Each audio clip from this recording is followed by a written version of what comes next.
Bill's country.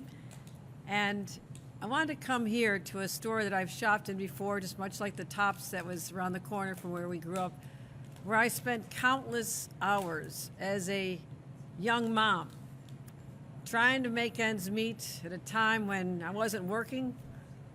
My husband had a public servant, so the income was not that high. And I know personally what it was like when those bills would come in every month, and you just pray that you're going to be able to get through with the paycheck you had and get through another month.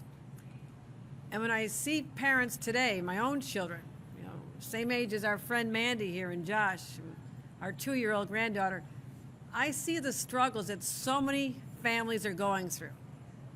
Now, a nice store like Tops, they're working hard to keep prices down. There's a lot of items on sale, but when you add up the cost of a grocery cart these days, it is shockingly high all across the country.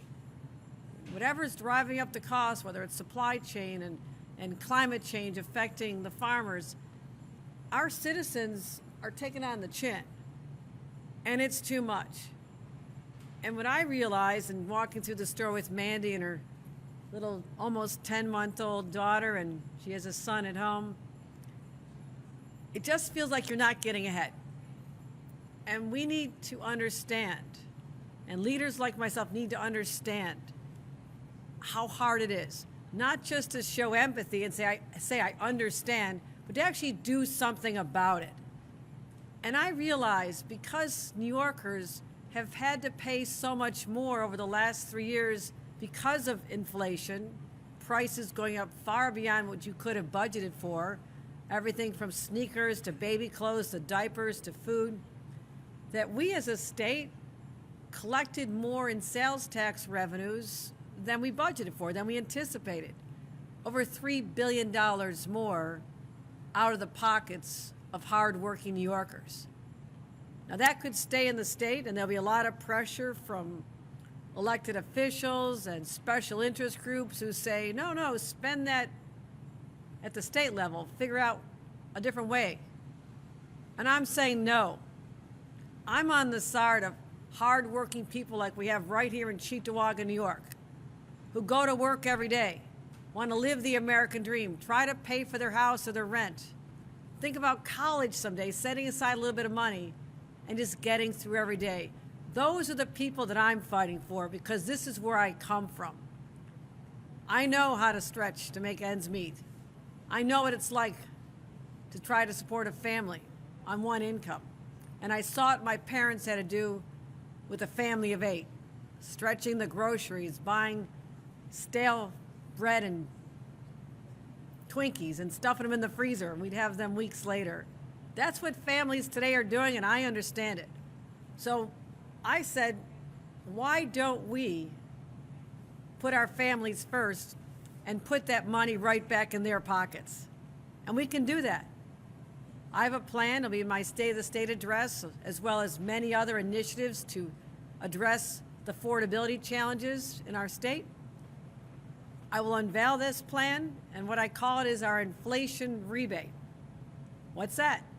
It says the money should be going back into your pockets. Families earning less than $300,000 will get $500 more. Single individuals will have $300 more to go shopping at a Tops. Help pay their bills, help set aside a little bit of money, and just take some of that stress off for a time when they can have other things to worry about. That's who I'm going to continue fighting for as governor. I'm proud to be here with Mandy, who's been sharing with me some of her challenges and why this means so much to her. So at this point, let me turn it over to Mandy, because we don't know how long her little cutie daughter is going to last. It's around nap time, and her husband, Josh, who's been a great supporter. But Mandy, what is it like to shop, but what does it also feel like to know that if I'm successful and I'm going to fight hard to get this money for you, that we can at least make a difference for you for a short time? Well, it would definitely take the pressure off, and that can help me invest in other things.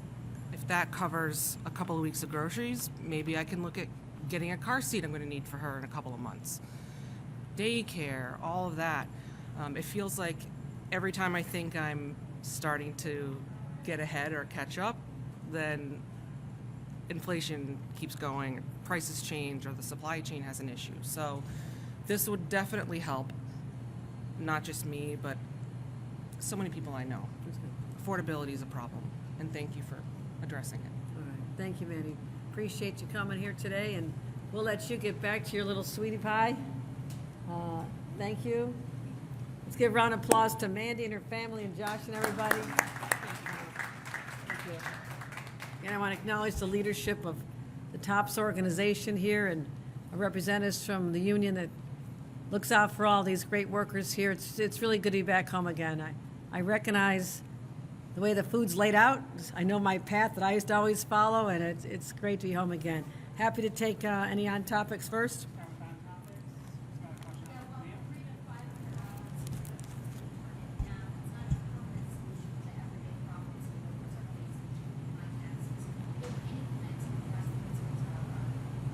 Yes. What we've already done since I've been governor, a middle-class tax cut, expedited that. We had a property tax cut. We also, when you think about education costs, we made tuition assistance available to more people and to people who are part-time students. We are helping families with childcare, which is a huge driver of their expenses when you have little ones. Families earning $108,000 or less only have to pay $15 a week under our child care plan. That's a big difference for them, as well as increasing the child tax credit. When I first became governor, there was a tax credit for children 4 years old and up. But I said, I'm a mom. The most expensive time was when they're babies. They grow out of everything, the formula, the diapers. So newborns on up get this tax credit.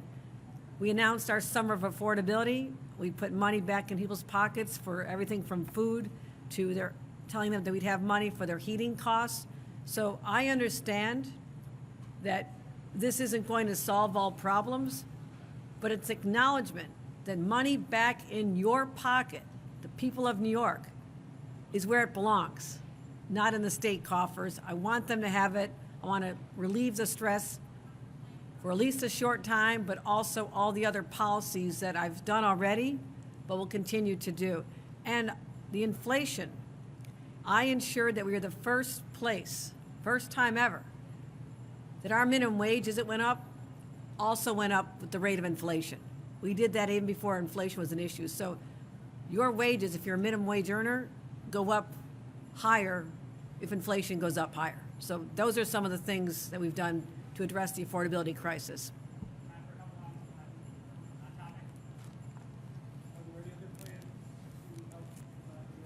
Yeah. Yes, working on that intensely. And the child tax credit is a vehicle to help reduce poverty, but help families. Middle-class tax cuts are something we're looking at right now. Heating costs, what we can do with our energy policies and make sure we set aside more money to help people, especially in a place like Buffalo, especially to our friends who've been hit really hard with the snow. I remember from Hamburg being stranded at home with little kids, running out of food. The heat is off, and I don't recommend this to anybody, but opening up the oven just to have some warmth in a room for my little ones. So I understand what it's like and what heating costs are like. We need reliability. We need lower costs. So we are addressing all of those. But again, this is not new to us. This is a continuation of what we've done, but we need to do more, and I recognize that. I just gave you sneak previews, Jim. Jim, that's enough. That's enough. Pay attention. I need you to come to the State of the State address, January 14th. Be there. Any other on topic? All right. Brian? Governor, the wrong step expansion was delivered to your desk yesterday. Bidding for in the tops. There are obviously families in Western New York that this bill means a lot to. You vetoed 2 versions of it. Have you had any meaningful progress toward common ground this time? And if you were to veto it again, how do you explain it to those families? I'm looking at the bill right now, but my heart always breaks when I think about what those families have been through. I have visited them, I've hugged them, I've grieved with them. it's a pain that never goes away. And we've done a lot to try and lift up the community, over $50 million of investments to help the people of that neighborhood get the support they need. But it's still a loss, and I recognize that. We have been putting forth compromise plans for a number of years that we think make sense for families, but also the costs that'll be passed on in higher insurance premiums for families, for businesses, for the state, for local governments, hospitals, doctors. There is a concern about the impacts that have not been properly studied.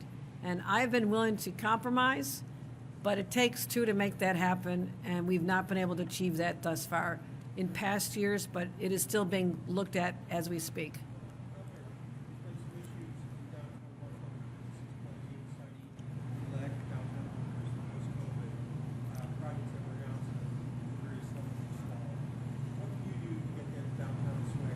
No. Now, I was just meeting with business leaders this morning, asking them, and they are very optimistic about downtown Buffalo. I want you to know that. The premier leaders of this community are bullish on downtown Buffalo. They are telling me that people are starting to come back. I mean, there was a time everybody was remote. Then it's 2 days. Now it's 3 days. I will tell them that if New York City is the canary in the mine, it is now 4 days and 5 days for many. That is where we're heading. So this is still a temporary situation, but we have to get the workers back ingrained to know, especially in an office, you will get ahead if you ask to take the boss out for a cup of coffee in person or have that conversation in the elevator. This is something Jamie Dimon told me. He said, those who are staying home are not talking to me in the elevator, and I'm not inviting them to my office, and they're not getting ahead. So I think there's a realization, and certainly in certain professions, where the mentorship, but also the creative collisions that occur. You think about some of the greatest companies, the greatest technology companies in our country. A lot of it's just young people getting together, the barista in the office, and coming up with something. And we have to stimulate that innovative sense again of possibility and solving problems. And it doesn't happen where people are working remotely. So I think this is still a temporary situation. I'm very focused on this, making sure that we create a positive business climate for people to want to be downtown. You have to make sure your streets are safe. We've focused on this, make sure the streets are clean, and move ahead some of the projects faster than I've seen. I'm very impatient, but as a Buffalonian, this is more than personal to me. This is home. Anybody else?